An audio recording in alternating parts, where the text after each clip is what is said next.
Okay. Lord have mercy.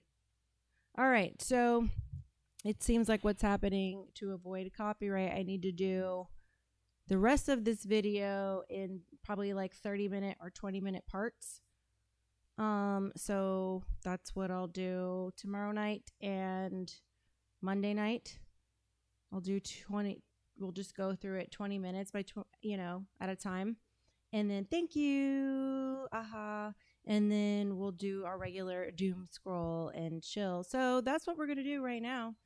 So we left off on them finding Lou something. The big kingpin. So we'll have to pick up tomorrow night. Tomorrow night will be late because I'm taking my kid to a birthday party out in the country. Get to see some friends. So excited for that. But all right, so we're going to, here's our first thing on our feed. All right, this is nurses are taught to give newborns multiple vaccines if they think the parents are anti-vax. So what that means is this book right here, you can't see it, it's so tiny, but what it's saying is how to mix which vaccines can be mixed together and mixed with what to mask putting it in your child. So for example, a lot of parents don't mind giving them the vitamin K or the vitamin H. I don't think you should do that. I think you should give them nothing because mother's milk is everything. But anyway, they'll sneak it in those vitamin shots. So if you gave birth in a hospital and you received a birth certificate, that means you are the guardian of your child and you relinquished all rights to the health care system. And that's why medical kidnapping can happen. So what that means is, per the government, you are a primary custodian and that the state can intervene if they believe the child's life is health or safety is at risk. It's some bullshit. So that was one of the things I was going to change if I had one going to Congress, was making sure that not only parents' rights in schools was a thing, but parents' rights to raise their kids however they deem fit, and that your child is your child, not a ward of the state. But if you paid attention, we're all trust fund babies because our Social Security is tied to a trust. There's no real actual, we have fiat currency, and you are the currency. It's just all been a big joke. Big joke. All right, what is next? Oh, I need sound. Tomorrow, and I can make it seem very real, to the point that a family will be investigated. And whoever gets it could come up. We told him. I can call in and report tomorrow, and I can make it seem very real, to the point that a family will be investigated. And whoever gets it. So this is someone secretly recording CPS, a supervisor, I guess. It could come up with a substantiation of, let's say neglect, and it might not be true. But it doesn't matter. This former Child Protective Services supervisor recently told Target 32 about the pressure to pluck kids from their parents and adopt them out. The theory? More adopted kids means more federal bonus money to the Cabinet for Health and Family Services. Yes, that was that law the Clintons put in place. Remember, we talked about that a week ago or so? And Hillary was saying that adoption is better and that the state needs to be basically responsible for the children before the children became burdens on the parents. That was literally the words out of her mouth. Fucking stupid bitch. This woman worked at the Lincoln Trail Regional CPS office in Elizabethtown, the focus of a year-long Inspector General's investigation that found misconduct, abuse of power, even forgeries by social workers. How many times do you think CPS has lied and ruined a family for money? 80% of the time. That's statistically. Look it up. Statistically. Y'all, we're going to watch that documentary too.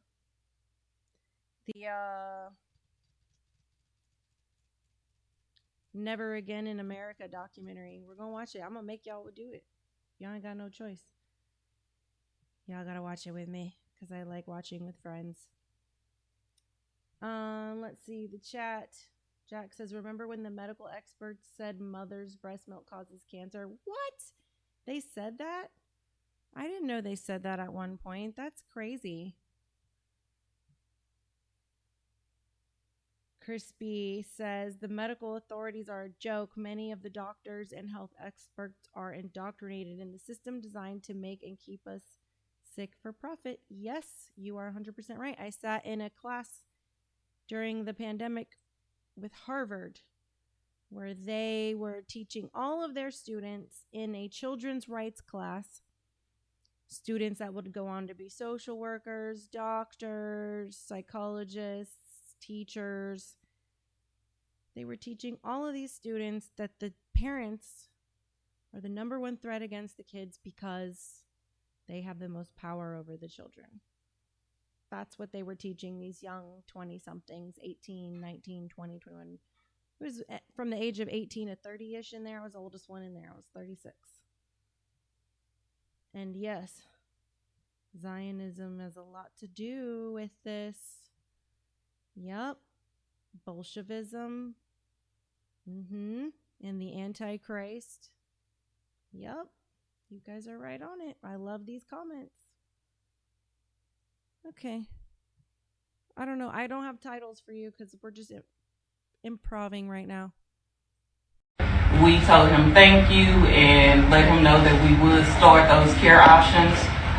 Later that night around 11:30, he texted my phone and said, this says another CPS kidnapping. Oh, I know about this case. If those are the parents, I think they are. Why does my screen look so freaking tiny?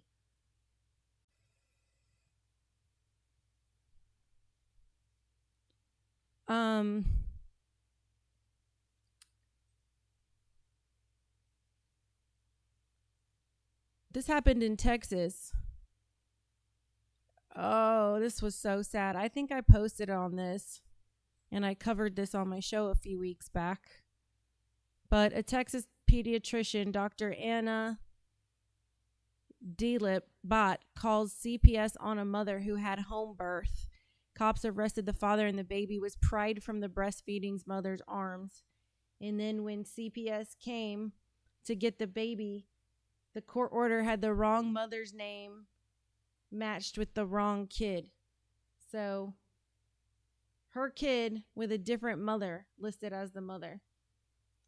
Thank you, Crispy. I appreciate it. Crispy says, we love your show. Thank you for everything you do. Make sure when you guys see me posting in my reels and stuff coming up on your feed, make sure you show a little love. Because I don't make any money from this other than what you guys decide to give me. So there's like little gifts you can buy. You can subscribe and get exclusive content. And yeah, make sure you do that. If you wish you could send me a flower, go to one of my reels and send me a gift on there. Said that we are going against what he feel like we should do for our child, and if we do not admit her into the hospital immediately for jaundice, that yes, Backwater. I've been talking about the Life Touch people being involved with Epstein. You should go back a few episodes and listen to my story about modeling for JCPenney and Life Touch and all that shit. he was going to call CPS. At 4 a.m. we're asleep. I'm asleep with the baby. My husband is asleep. Police officers are banging at our door with CPS.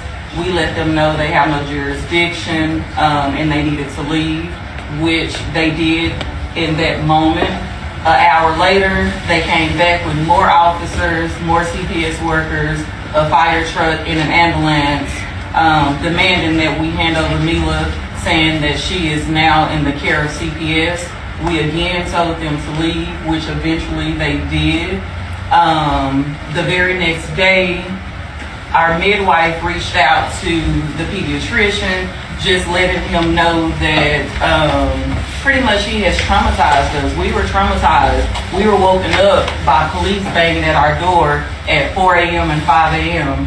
And so after she gave him all the credentials that he was requesting from her, he pretty much said he was going to leave our care in our midwife's hands. Both her children, and she still doesn't have them back. And she was a great mom. I've went all over this story. And so we lived life. We went to soccer. We did everything that you do on a Saturday and a Sunday. And then that Tuesday, my husband was walking our dog, and Constable is banging at the door. I'm inside with Mila. I call my husband and I let him know there's police outside. He immediately turns around and comes back to the house. He's met by 6 constables pretty much demanding that he let them into our home, and they had a writ. And so my husband said he will not be allowing them to go into the home, but if they have a writ, they can do whatever. That's a woman holding herself in control because she wants to slap everybody for letting this happen. She don't trust the government no more. Now the media is your best friend. That they need to do. He made sure not to block our front door or anything like that. The constables chose to arrest my husband so that they could take his key and use his key. You see why I tell you everyone's involved with this, all the way down to your local sheriffs. Everybody is involved with this. Kids don't just go missing for forever like that, especially in the United States. 400-something thousand a year. That's fucking astronomical. Think about it. If somebody came here and dropped a bomb on us and killed 400,000 people, that would be war. That would be war. Or if 400,000 kids were just scooped up in the middle of the night by one entity, like, it would be war. But because this is happening the way it's happening, we don't hear about it. To unlawfully enter my home and come and take my baby from me.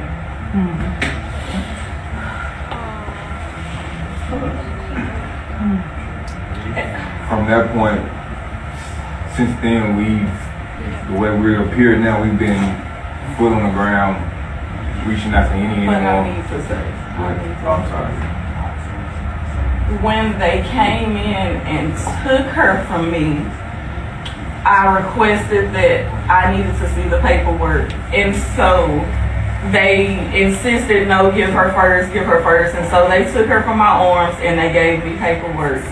When they left, I looked at the paperwork, and the paperwork had another mother's name on it. It was DCCPS versus another mother, which I won't say her name, but it was not my name. And so instantly I felt like they had stolen my baby, as I had had a home birth. She said, I think they stole my baby because I had a home birth. And they are trying to say that my baby belonged to this other woman. And they're trying to say their baby belongs to oh my God. Jesus would have to literally come and sleep in my house with me every available moment. Like, he would have to be so visible and talking me off a motherfucking homicidal rage. I would become a maniac. I would be going after getting my fucking kid back.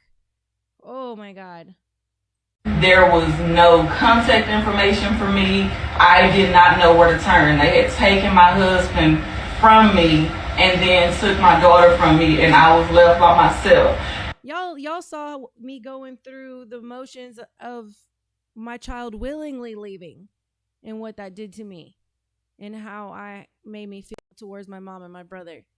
And it took God to hold me back because that's my family. Could you imagine how I would be if the government stole my kid from me? Oh my God, are you fucking kidding me? And so I immediately went to the police station and said that my daughter was stolen and I needed help. Shane, when I ran for Congress, I campaigned off that defund, delegislate, and deregulate was my campaign slogan. So defunding all those 3-letter agencies, the public schools systems, public broadcasting, all of that.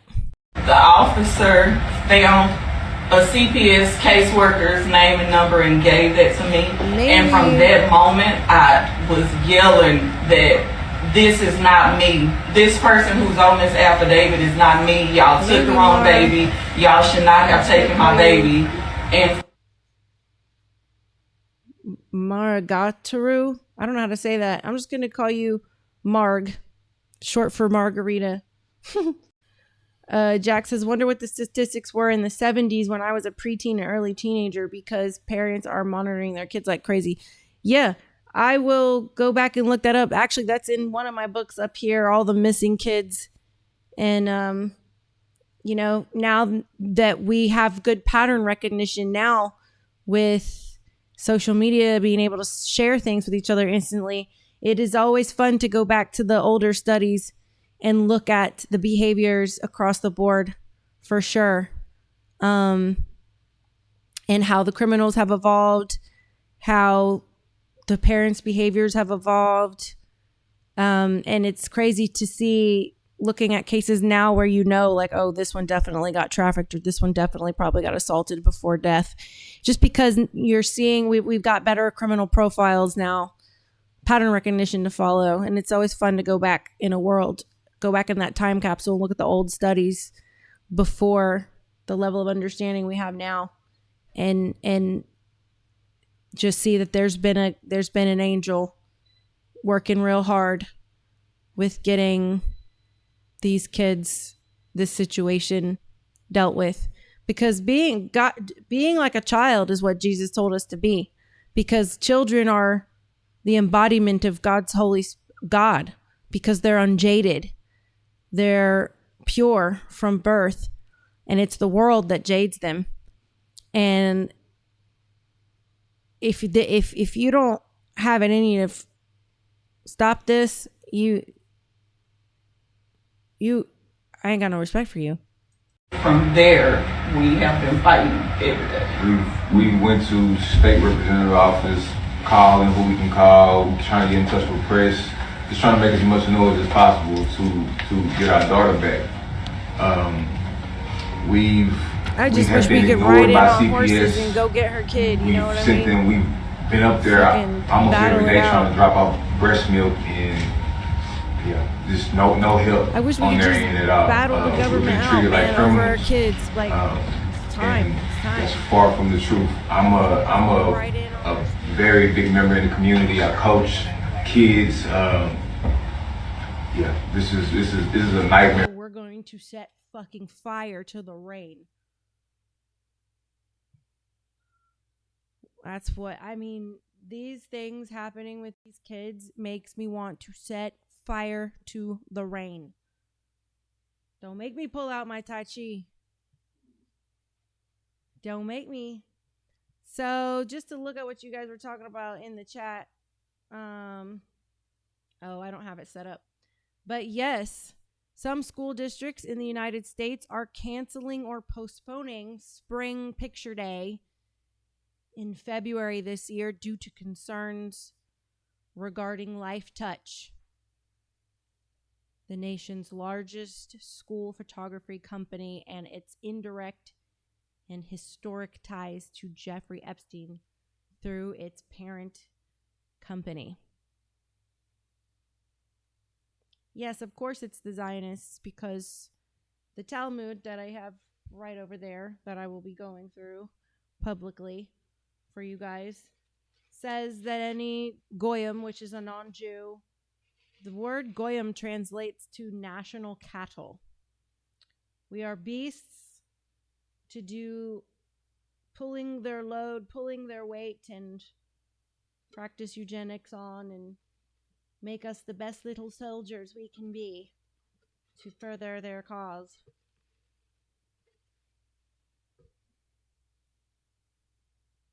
Yep.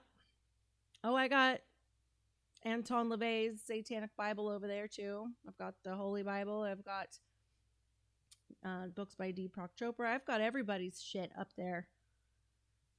As a psychologist who has to help traumatized people, you have to understand all the cultural nuances that make them them. When they say they believe in something, you have to read about it, understand it, know it, to understand the person you're talking to. A huge amount of empathy has to go into being a therapist, being not so much being a psychologist, but being a therapist, counselor, rehabilitator. But being a psychologist teaches you to separate your own opinions and emotions from another person so that you can do what's best for them, not what you think is best for them. And you have to lead these people to their own epiphanies. You can't tell them what is best for them other than the obvious, like, no, you can't murder someone, and no, you can't harm yourself. So there are certain things that you definitely have to make clear with them. Maintaining boundaries is very important. But you definitely have to learn to put aside your own opinions so that you can clearly hear what is best for them, interpret how they see the world, learn to look at the world like them so you know how to help them find their own epiphanies, because real change does not come from someone telling you what to do. It comes from you realizing it for yourself. So you're just a guide that helps them find the mirror, sits by them while they look in that mirror, helping them see what you both see in that reflection. Demonstrate to them how you look at yourself in your own mirror. Give them a good example. Be real with them. Be human with them. And then be there to help them when it gets hard. And watch them graduate. A lot of personality disorders can go into remission because environment plays such a heavy role in a personality. Your experiences in life combined with your genetic predisposition. But you have to be able to put yourself in their shoes. So that's why I have all those different books on my shelf, you know? When you get out of a cult and you have a mission to help people get out of this giant cult we were forced to be in on a mass scale, you do run into the micro situations too, and sometimes you just got to be there to help people as individuals, you know. Tell them that they got this, they'll be all right. Oh, all right, so let's see, next one. If I told you that the United States government was running the world's largest child trafficking kidnapping operation and they were kidnapping over 480,000 American children from parents who love them every single year, would you believe me? Would you call me a conspiracy theorist? Say it's the greatest fear of parents to have their child taken from them. How in the world does it happen by force at the point of a gun? It's in for what? I ain't brought this food with you, understand? Get out of the car. Hey, you can't use me. Give me the baby, okay? I can't. This one really made my stomach sink. I can't even believe this story. Cyrus, the 10-month-old baby who's been kidnapped, stripped from his loving parents by CPS. No, go in the car. Cyrus. In the car. It's all right. It's okay. Cyrus. It's okay. It's all right. Cyrus. No, go. I don't want anybody to have to endure this. The Baby Cyrus case was the second most viral case in American history regarding CPS. The media is not really covering this because this is, in fact, medical kidnapping. They claim that Baby Cyrus was underweight. The kid has lost weight. Take the baby away. Get the baby out with CPS to the foster parents. They were willing to release Baby Cyrus to a foster family. I won't let him go. Okay. It offers financial incentives to the states that increase adoption numbers. There's billions of dollars to be had just from the federal government if you take the kids out. They are profiting off of it. There's nothing more evil, there's nothing more wicked than what I call child profiting systems. Well, you can't be a hermit, Shane. I mean, you got to have community. That's why I loved the mountains, because, you know, your neighbors were far enough to not see and hear them, but close enough to have what we call the holler. Whoo, whoo, everybody has their call through the mountains. Be able to talk to each other. You got to have people nearby. Shit gets real hairy when you're alone, completely isolated. Solitude is good. Isolation is never good. Extended isolation is never healthy. Solitude is a different story. That's the healthy version.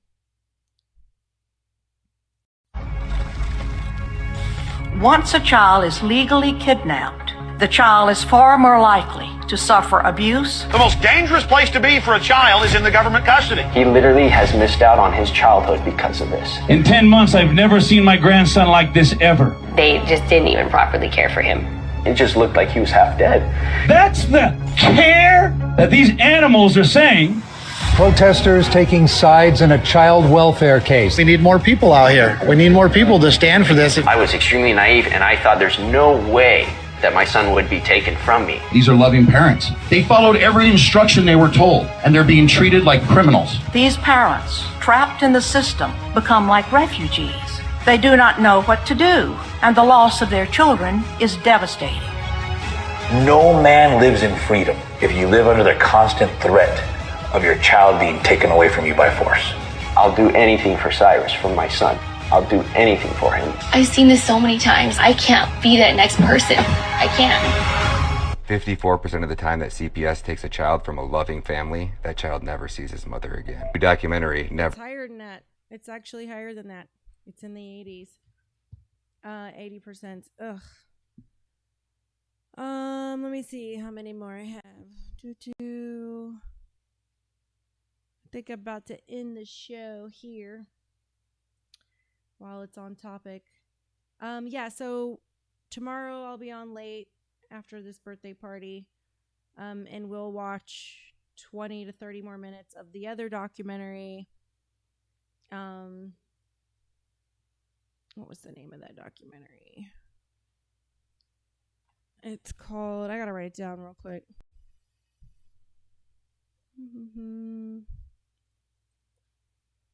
It is called The Darkest Web. So it's called The Darkest Web. Inside the internet's most hidden corners to save kids. BBC World Service documentary. So we can only watch like 20 or 30 minutes at a time because I was getting kicked off by Insta. So, and then we'll watch video, we'll react to other videos, and then we don't really have that much. We'll just past halfway in that documentary, so we could probably get through it in a couple days. But yes, I appreciate you guys hanging with me. So, fan of the day. Fan of the day. Who gets to win my show notes? You have to reach out to producer Ryan, Ryan.Lopez86 on Instagram to get the autographed lipstick kissed show notes. But I think it's going to be Crispy Carnivore.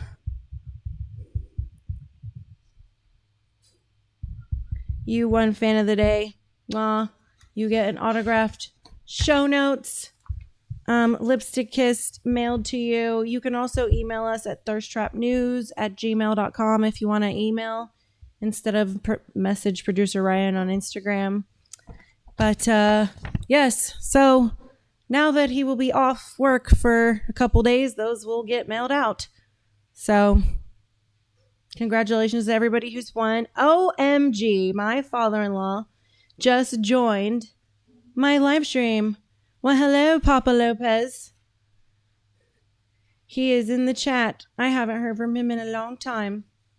It's kind of fun to see his face pop in. Everybody, please say hello to the father-in-law, Royce 604. I've been doing this since September. It's the first time I've seen him come on.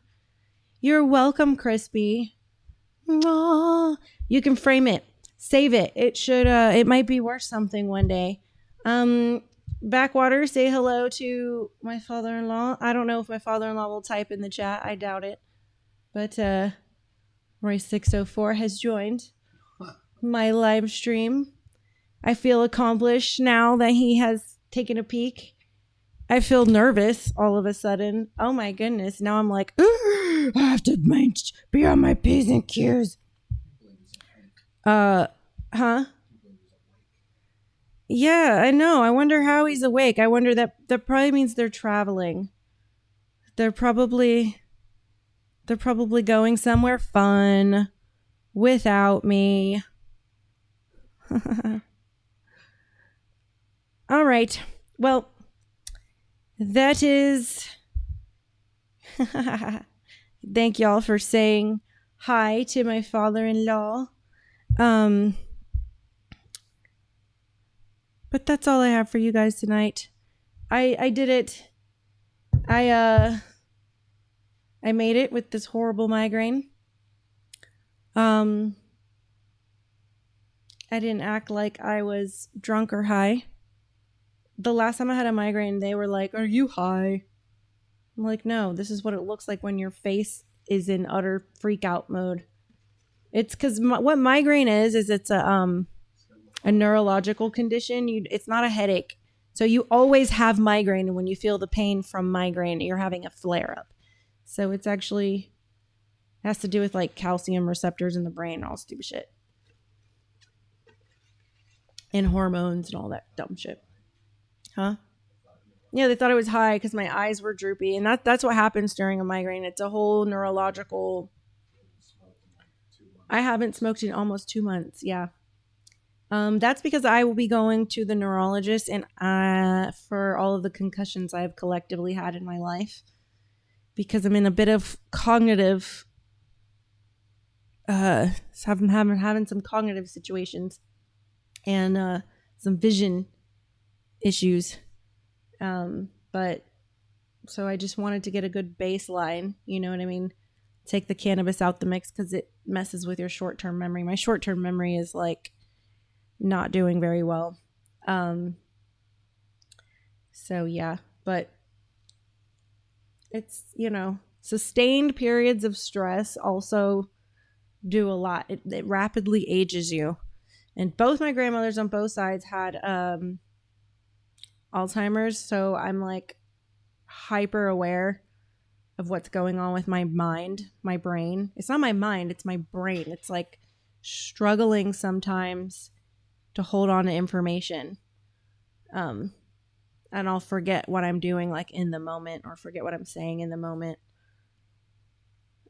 Which is like always like so panic inducing when you're on camera. But aloha, Godfather.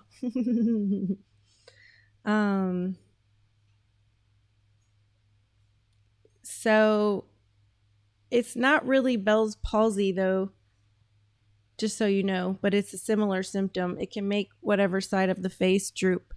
But Bell's palsy is actually from a virus or a bacteria. It's from another organism. And yeah, you can look really fucked up when you have a migraine. They're absolutely horrendous. And then once the pain lifts, you get a tension migraine after that because your body's just been tight for however many hours you've had this debilitating pain inside your skull. And then when everything finally relaxes, you get so much muscle tension pain. And that's the stage I'm in, is like tension because of the migraine that I had for 9 days.